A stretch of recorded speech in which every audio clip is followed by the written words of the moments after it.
മുറ്റമടിക്കുന്നതിലൊരു തമിഴ് സ്റ്റൈലുണ്ട്. എവിടെ ശരിയായ നാട്? മലയാളം ഒട്ടും അറിയില്ല. വന്ന ആദ്യ ദിവസമല്ലേ, ലീവ് എടുക്കായിരുന്നില്ലേ? അയ്യോ അമ്മ, അമ്മ ഭാഷ പോലും അറിയാത്തൊരു പാവം പെൺകുട്ടി. വന്ന ആദ്യ ദിവസം തന്നെ ചൂലെടുത്ത് കൈ കൊടുക്കേണ്ട വല്ല ആവശ്യമുണ്ടോ അമ്മേ? നേരെ നീ പറഞ്ഞത്. ഇത്രയധികം മനുഷ്യ സ്നേഹമുള്ള ഒരു മോനെ ഞാൻ കണ്ടിട്ടേ ഇല്ല. ഇങ്ങതാ പെണ്ണെ, നീ തന്നെ അങ്ങ് അടിച്ചു വാര. അടിച്ചു വാരടാ. നീ അങ്ങ് മെലിഞ്ഞു പോയല്ലോടി. എങ്ക കുഞ്ചുലക്ഷ്മി? എന്റെ അമ്മേ, കുഞ്ഞുലക്ഷ്മി കറക്കാൻ വന്നതാ? ഇത് കുത്തും. ഇതിനെ പതിവായിട്ട് കറക്കുന്നത് ഞാനാ. ആ വെള്ളം ഇങ്ങ അറിയ. ഇനി ആ വെള്ളം ഇങ്ങ അറിയ.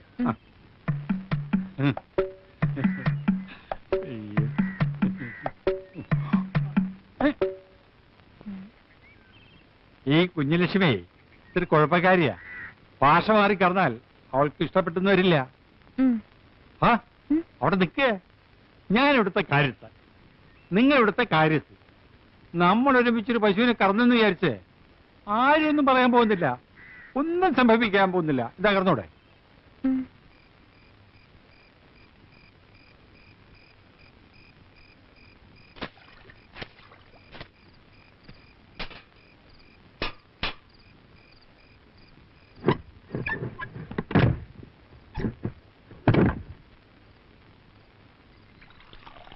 പണിയൊക്കെ തീർന്നെങ്കിലേ നീ പോയി കുളിച്ചോ വേണ്ടേ?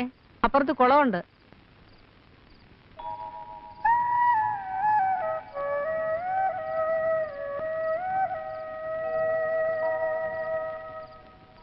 നല്ല നിലാവുണ്ട്.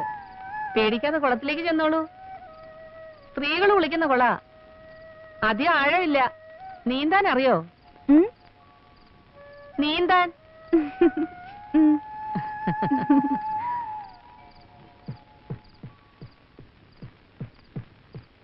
വലിയേട്ടാ, ഈ നേരത്തെ എങ്ങോട്ടാ? ഒന്ന് കുളിക്കാൻ. വല്ലാത്ത വിയർപ്പ്. ചെല്ല്, നല്ല നിലാവുണ്ട്. ഇപ്പൊ നീന്താൻ നല്ല സുഖ. നിലാവും നീന്തലും തമ്മിൽ എന്താണ് കഴുതേ ബന്ധം? അല്ല, എവിടെയെങ്കിലും ഇത്തിരി നിലാവ് കാണുമ്പോഴാണല്ലോ എല്ലാവർക്കും നീന്താൻ തോന്നുന്നത്.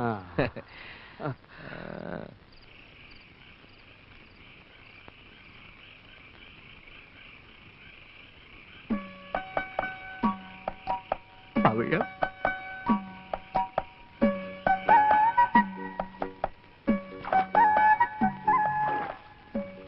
പവിഴം പേടി തോന്നുന്നുണ്ടോ? പവിഴം പേടിയില്ലല്ലോ ചേട്ടാ. അമ്മാവനോ? അല്ല, അമ്മാവി. വീണ് കിട്ടിയ ഇത്തിരി സമയല്ലേ, അവരവിടെ നന്നായിട്ട് കുളിക്കട്ടെ. നമുക്കിവിടെ ഇത്തിരി നേരം ജീവിക്കാം.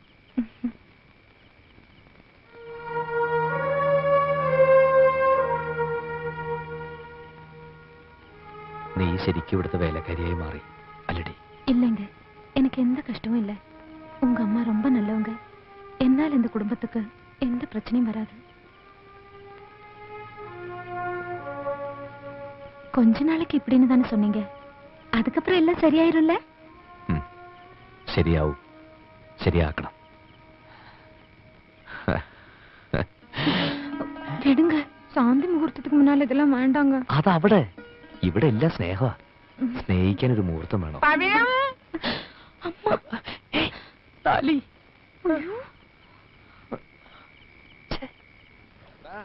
ഞാൻ കുളിക്കാൻ വരുമ്പോ തന്നെ നിനക്കും കുളിക്കണമല്ലേ? ഒരുമിച്ച് കുളിക്കുമ്പോഴല്ലേ അമ്മാവാ ഒരു രസം. കുളിക്കാൻ പറ്റിയില്ല അല്ലേ? ഇനി നീ കുളിമുറി കുളിച്ചാ മതി. വാ. മാണിക്യ വീണ വിലാളയന്തി മദാലസ മഞ്ജുള വാക്വിലാസ മഹേന്ദ്ര.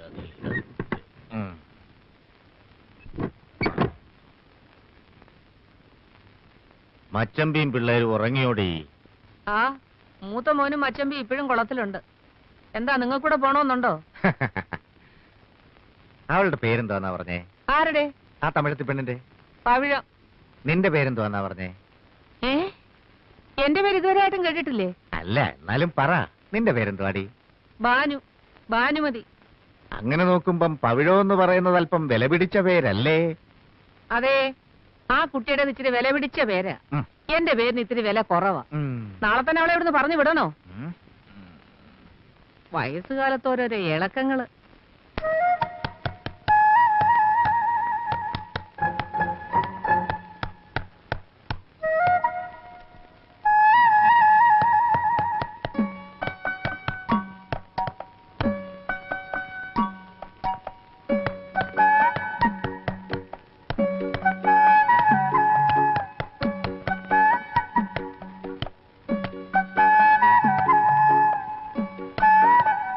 എന്താ ഒരു മരാമത്ത് പണി?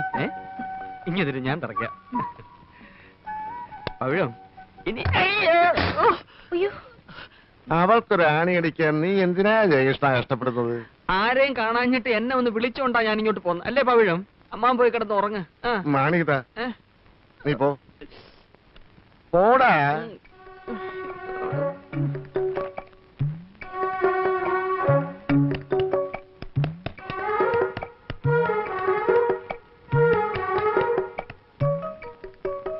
കുട്ടിക്ക് ഇപ്പോ എന്താ ഇവിടെ തൂക്കേണ്ടത്? വേണേ ഞാനൊരു പടം തരാം. ഇതാരാ, മുത്തച്ഛനാ? കടവുൾ എപ്പോഴാ ഈ വേഷത്തിൽ ഇറങ്ങിയത്?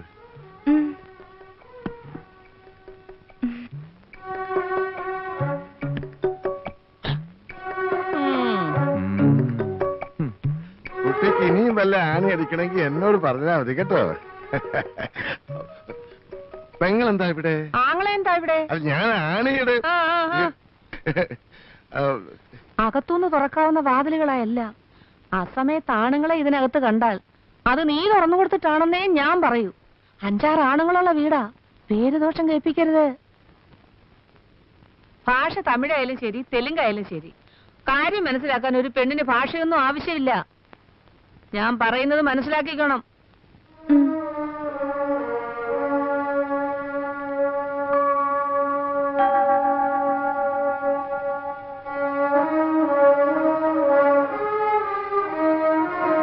എന്താടാ? അമ്മ പറഞ്ഞ മുഴുവൻ ഞാൻ കേട്ടു. അതുകൊണ്ട് പറയാ, ഞാൻ പറയുന്നിട്ട് ബഹളം വെക്കരുത്. പൊള്ളാച്ചിയിൽ അവരുടെ കാര്യങ്ങൾ അറിയാവുന്നതുകൊണ്ടും നമ്മുടെ അന്തസ്സോർത്തോണ്ടും പറയുക, അവളോട് ആ തളത്തി കിടക്കാൻ പറഞ്ഞ ശരിയായില്ല. അവിടെ എന്ത് സുരക്ഷിതത്വം അമ്മേ ഉള്ളത്? പുറത്തുനിന്നൊരുത്തൻ ജെല്ലി കൂടെ കൈയിട്ട, അവളൊന്ന് നിലവിളിച്ച നമ്മൾ ആരെങ്കിലും കേൾക്കോ? അവളകത്ത് കിടത്ത്.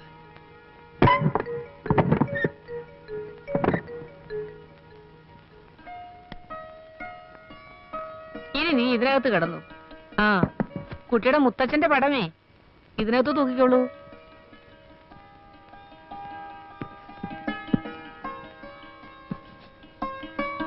ഇത് നല്ല അടച്ചുറപ്പുള്ള മുറിയാ.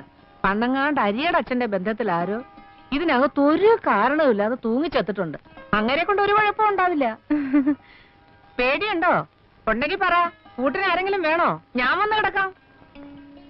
ഓ, ഞാൻ പറയുന്നതൊന്നും ഈ പെണ്ണിന് മനസ്സിലാവുന്നില്ലെന്ന് തോന്നുന്നു. നീ കഥയും ചെല്ലൊക്കെ അടച്ച് കിടന്നുറങ്ങ്.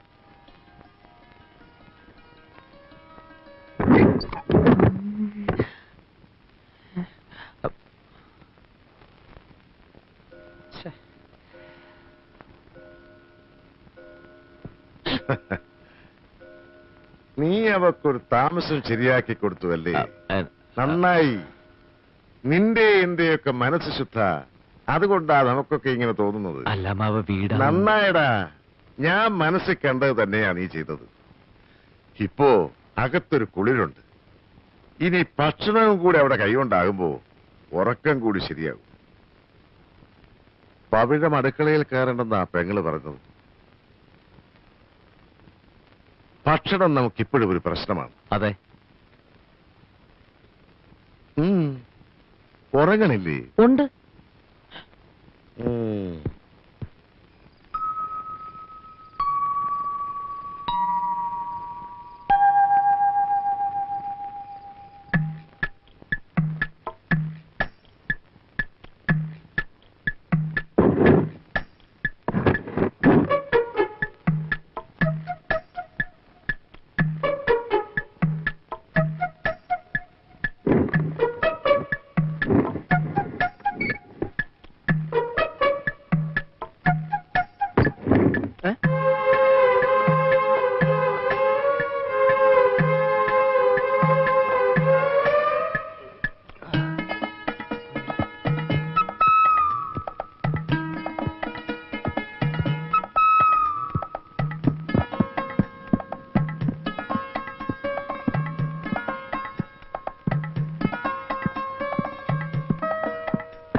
പെട്ടെന്ന് പോണം.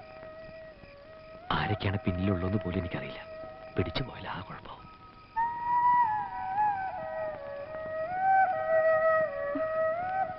സൗഖ്യമാ?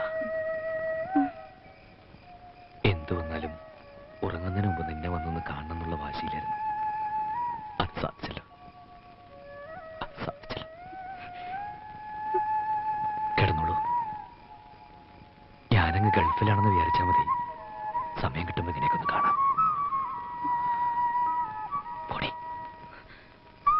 പോയി പടുത്തിട്ട് തൂക്ക്.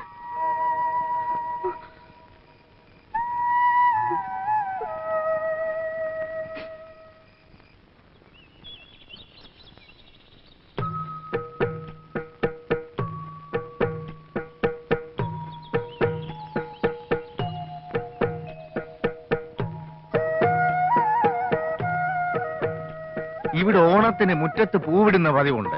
നീ എന്ത് മന്ത്രവാദമായി കാണിക്കുന്നേ? ഇതല്ലേ മച്ചമ്പി കോലം? വരച്ചു വരച്ചതിപ്പോ ഒരു കോലത്തിലായത് ലക്ഷണമുണ്ട്. അവള് വരയ്ക്കുന്നതേ നമുക്ക് തിന്നാനുള്ള പുട്ടിന്റെ പൊടിയെടുത്താ. തലയ്ക്ക് അസുഖം വല്ല ആണെങ്കിലേ എല്ലാത്തിനും പൊക്കിയെടുത്ത് ഞാൻ പുറത്തെറിയും.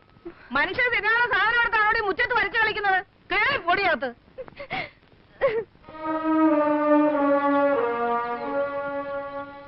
നിങ്ങൾ എന്തോന്നാ വായും പൊളിച്ച് നോക്കി നിൽക്കുന്നത്? ഞാൻ എല്ലാം കാണുന്നുണ്ട്. പെങ്ങളെ, അവളൊരു കോലം വരച്ചതാ. അവരുടെ നാട്ടിൽ ദിവസവും രാവിലെ ചെയ്തൊരു തൊഴിലായത്. ദേ, ഈ കിടക്കുന്നൊരു മഹാലക്ഷ്മിയാ. ഒരു പെൺകുട്ടി വീടിന്റെ മുറ്റത്ത് മഹാലക്ഷ്മിയെ കൊണ്ടിരുത്തുമ്പോ വേണ്ടാന്ന് പറയണ മച്ചമ്പി? പറയണ്ട. வீடுனா கோலம் போடுறதா வழக்கம். அப்பதான் லட்சுமிகரமா இருக்கும். கோலம் மாவுன்னு நினைச்சுதான் அதை எடுத்தேன். പുട്ട് ചുടാൻ വെച്ചിരുന്ന പൊടിയെടുത്ത് നിന്നോടാരാ കോലം വരയ്ക്കാൻ പറഞ്ഞത്? എന്തെങ്കിലും ചെയ്യണമെന്നുണ്ടെങ്കിൽ എന്നോട് ചോദിച്ചിട്ട് ചെയ്താ പോരെ? അമ്മ അടിപ്പാங்களா? അമ്മ അടിക്കാൻ വന്ന ബോധം കെട്ട് വീണു. ബാക്കി കാര്യം ഞാൻ ഏറ്റു. എന്താ നീ അവളോട് എന്ത് തെമ്മാടത്തരാ കാണിച്ചേ? അവളെന്താ കരഞ്ഞോണ്ട് പോന്നെ? വൃത്തിയായിട്ട് കാണിച്ച കൊന്നുകളയും ഞാൻ. ഞാനൊന്നും ചെയ്തിട്ടില്ല. പ്രശ്നം വേറെയാ. എന്താ പ്രശ്നം? അവൾ ഇന്നലെ രാത്രി ജയേട്ടനോട് സംസാരിച്ചെന്നും പറഞ്ഞ് അമ്മ അവളെ പൊതിരെ തല്ലി. ഞാൻ എപ്പോ സംസാരിച്ചു? ജയേട്ടന് ഇപ്പൊ അവസ്ഥയ്ക്ക് പോണ്ട. தெரியாம இந்த தப்பு செஞ்சுட்டு இனிமே இப்படி செய்ய மாட்டேன். என்ன மன்னிச்சிடுங்க. നീ പറയുന്നത് പലതും എനിക്ക് മനസ്സിലാകുന്നില്ല. എന്നുവെച്ചാ തെറ്റ് കണ്ടാ ഞാൻ വഴക്ക് പറയും. ചിലപ്പോ അടിച്ചെന്നും വരും. എന്റെ അമ്മ എന്നോട് ക്ഷമിക്കണം. ഓരോരോ പ്രായത്തിൽ ഓരോരോ തെറ്റുകൾ ഏത് മക്കളും ചെയ്യും. ഞാനങ്ങനെ അറിയാതെ വല്ല തെറ്റും ചെയ്തു പോയിട്ടുണ്ട്. അമ്മ എന്നോട് ക്ഷമിക്കണം. ആരായാലും ഒന്ന് പൊട്ടിച്ചിട്ടേ ഞാൻ ക്ഷമിക്കത്തുള്ളടാ. അപ്പൊ നീ ആയിരുന്നു പുട്ടിന്റെ പൊടിയെടുത്ത് അവക്ക് കൊടുത്തത് അല്ലേടാ? ഹരീഷ്ണ, പവിഴമല്ലിപ്പൂവിരിഞ്ഞു പവിഴമേ.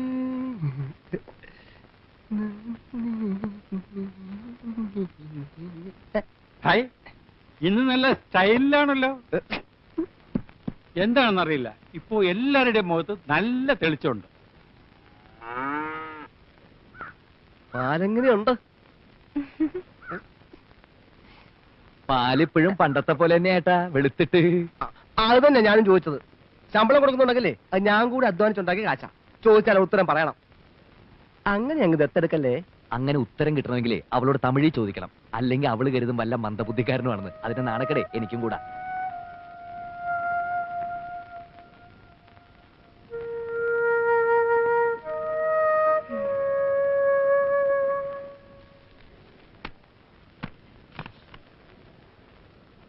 ഞാനാടോ കുട്ടൻ നായർ.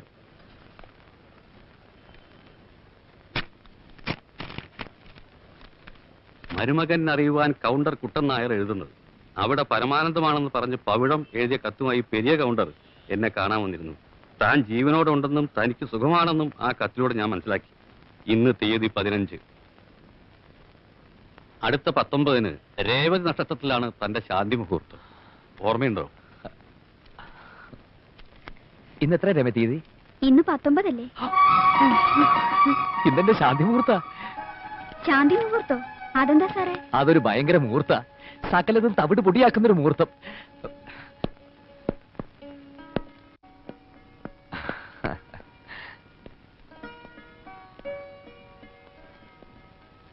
പവിഴ എവിടെ? അവള് ചന്തയിൽ പോയി. ഇല്ല പിന്നെ അവളെ കാണുന്നുമില്ല, അമ്മ എന്തോ ജോലിയിലുമാണ്. അപ്പൊ ഞാൻ കരുതി ഇനി അവളെ പറഞ്ഞയച്ചിട്ടുണ്ടാവുന്നു. അങ്ങനെ ഇപ്പൊ നിങ്ങൾ എല്ലാരും കൂടെ കൂടി അവളെ എന്റെ അടുത്തൊന്ന് പറഞ്ഞയക്കണ്ട. അവളിപ്പോ എനിക്കൊരു മോളാ, അങ്ങനെ കരുതാനേ പറ്റുന്നുള്ളൂ. എന്നിട്ടും അമ്മ അവളെ ചീത്ത വിളിക്കാറുണ്ടല്ലോ, അതെന്താ? തെറ്റ് കണ്ടാ കൊല്ലും ഞാൻ.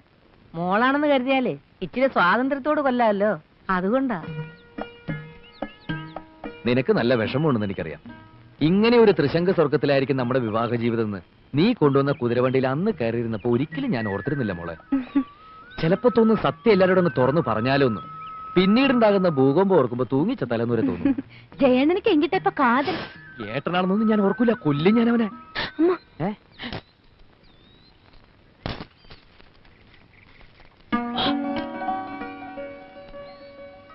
ഇന്ന് രാത്രി നീ ഇറങ്ങി വരണം. ഞാൻ തൊഴുത്തിൽ കാത്തിരിക്കും. എങ്കിൽ തൊഴുത്ത് പശു പശു അവിടെ പശുക്കളെ ഉള്ളൂ. ഇത്തിരി മനസ്സമാനത്തോടെ പുല്ല് മിരിച്ച് നമുക്ക് കിടക്കാം. ചിരിക്കണ്ട, ഉണ്ണിയേശുവിന് പുൽത്തൊഴുത്തിൽ ജനിക്കാമെങ്കിലേ നമുക്ക് നമ്മുടെ ശാന്തി മുഹൂർത്തം അവിടെ വെച്ച് തന്നെ ആഘോഷിക്കാം. നീ വാ, ഞാൻ അതിനകത്തുണ്ടാവും.